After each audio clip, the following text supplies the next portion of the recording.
So the gardens offer a lot more diversity then for the birds and other creatures. It has, and the principle is the principle of having just natives in the town belt is understandable.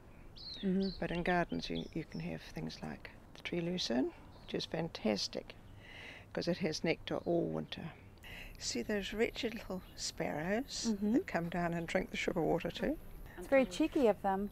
Well, they've learnt to like it. I think they watched the tuis and bellbirds getting it, and one or two tried it and quite liked it. And they told their friends. And their children. And their children's children. You get more tui because they come back and... It'll depend on the weather. When the weather changes and we get the first really cold snap, we'll expect to get bigger numbers. They case the area first, and I'm quite sure that those ones that have been here will come back here, that are the ones that are surviving. That's a tui. That's a tui.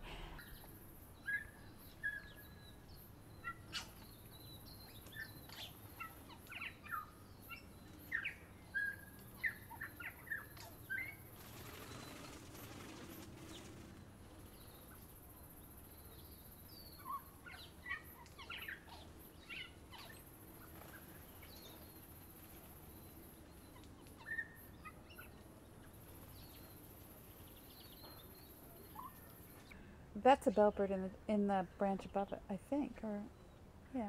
There was a bellbird that came and it actually fluttered up at the window when it came back because there was no food down there. But to tell you that it was time to eat and please feed me.